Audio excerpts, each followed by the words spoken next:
The most dangerous moment in your life isn't when you fail. It's the moment right after you win. That sounds absurd. After all, isn't success supposed to solve our problems?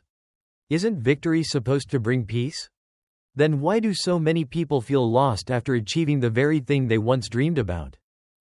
Why do some people spend years chasing success, only to discover that success feels strangely different from what they imagined? Most people ask, how do I become successful? Very few ask, what happens after I succeed? Because from a distance, success looks simple. A promotion. A profitable business. A growing audience. A dream finally achieved. But distance hides details. And details often change everything. We see the trophy. We see the applause. We see the finish line. What we rarely see is what comes next. The pressure. The expectations. The fear of losing what was gained. The responsibility of maintaining what was built. Sometimes success creates problems that failure never could. And perhaps that's why so many victories feel incomplete. To understand this, we return to an old fisherman named Santiago. If you've never read The Old Man and the Sea, here's what you need to know. For 84 consecutive days, Santiago caught nothing. No fish. No reward. No sign that his persistence would ever pay off. The villagers doubted him. Other fishermen laughed. Many believed his best years were already behind him. But on the 85th day, everything changed. Far out in the open sea, farther than most fishermen dared to go, Santiago hooked the largest marlin of his life. The struggle lasted for days. The fish pulled. The old man endured. Pain. Exhaustion. Loneliness. Every ounce of strength was tested. But eventually, he won. The giant marlin was his. At last, the nightmare was over. Or so he believed. Imagine what that moment must have felt like. Relief. Pride. Gratitude. Vindication. Months of failure suddenly transformed into triumph. The people who doubted him would finally see the truth. The people who laughed would finally understand. For the first time in a long time, Santiago had proof that he was still capable of greatness. The story should end here. Most stories would. But Hemingway wasn't interested in fairy tales. He was interested in reality. As Santiago guided his small boat toward shore, the giant marlin drifted beside him. It was magnificent. Anyone who saw it would understand what he had accomplished. Then something small happened. Something almost invisible. A thin stream of blood escaped from the marlin into the water. One drop. Then another. Then another. The ocean noticed. Somewhere beneath the surface, a shark caught the scent. It didn't care about Santiago. It didn't care about the struggle. It didn't care about the sacrifice. It saw only an opportunity. And without hesitation, it attacked. The impact was violent. The shark tore into the marlin with terrifying force. Months of disappointment. Days of endurance. A hard-earned victory. All suddenly threatened. Santiago reacted immediately. He grabbed his harpoon and fought back. The battle was fierce. Desperate. Brutal. And eventually, he won. The shark died. But when the old fisherman looked at the marlin, he felt something unexpected. A large piece of the fish was gone. That moment may be one of the most important moments in the entire novel. Because Santiago had done everything right. He worked hard. He stayed disciplined. He refused to quit. He earned his success. And yet part of his reward had already disappeared. Success was still there. But it was no longer whole. Perhaps you've experienced something similar. Maybe you finally received the promotion you wanted, only to discover the stress doubled. Maybe your business finally began growing, only to realize growth created new problems. Maybe your content finally reached an audience, and suddenly expectations became heavier than obscurity. The achievement was real, but so were the complications. Unfortunately for Santiago, the first shark was only the beginning. The scent of blood continued spreading through the water. And the ocean was listening. More shadows appeared. More predators arrived. one after another.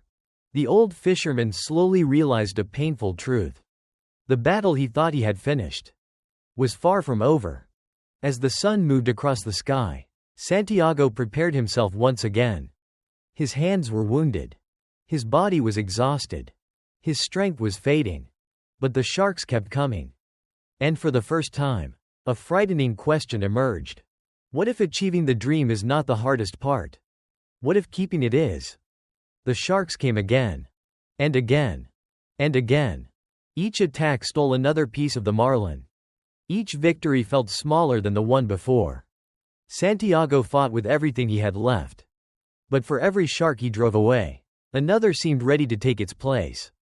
Slowly, he began to understand something painful. Winning a prize and keeping a prize are not the same thing. This is where Hemingway's story reveals a lesson many people never expect. Most people believe success ends struggle. They imagine reaching the goal and finally being free. Free from uncertainty. Free from pressure. Free from fear. But life rarely works that way. Every new level brings new challenges. Every achievement creates new responsibilities. Every victory introduces new risks. Success doesn't eliminate problems. It changes their shape. Perhaps that is why success feels so strange to many people. We spend years imagining a destination. Then we arrive. And discover another journey waiting. The finish line becomes a starting line. The reward becomes a responsibility. The dream becomes something that must be protected. What we expected to be an ending becomes a new beginning. Ernest Hemingway once wrote, "It is good to have an end to journey toward, but it is the journey that matters." In the end, perhaps that is exactly what Santiago was learning. The marlin mattered. But the struggle mattered more. Because the fish could be damaged. The lessons could not. The reward could be taken away. The growth could not. Look at the modern world. A creator spends years trying to gain an audience. Eventually the audience arrives. Now expectations arrive too. Every video matters more. Every mistake becomes visible. Every success creates pressure to repeat it.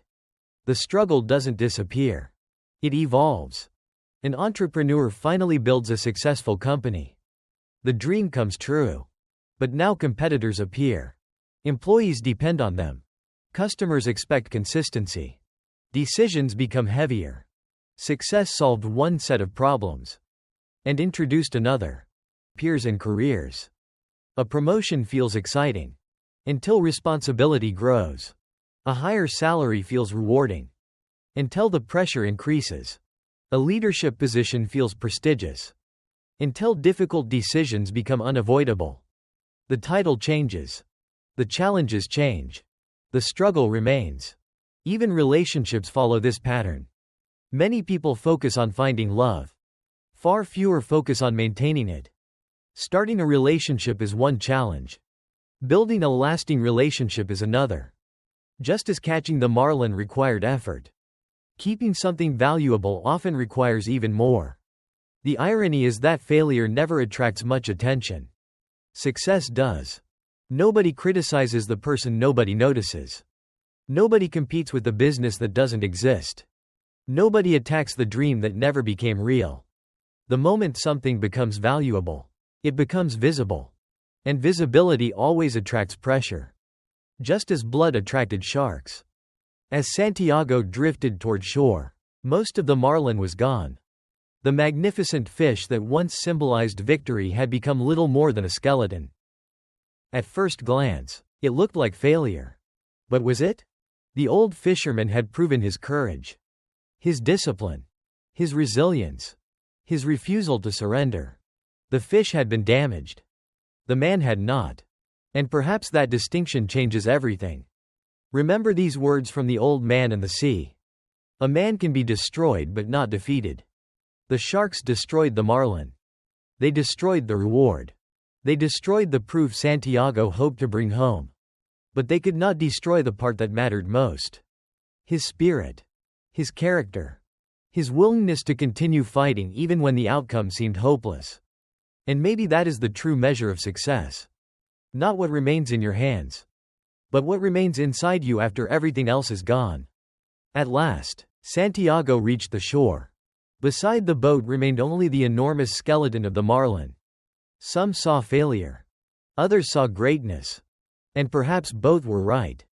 Because every meaningful dream demands a price. The bigger the reward. The bigger the risk. The bigger the dream. The bigger the battle. And in the next chapter of Santiago's journey, we'll discover a truth even more uncomfortable. What if extraordinary dreams were never meant for ordinary effort? What if greatness always asks for something in return?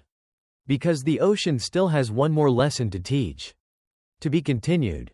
Next episode. Big dreams come with big battles.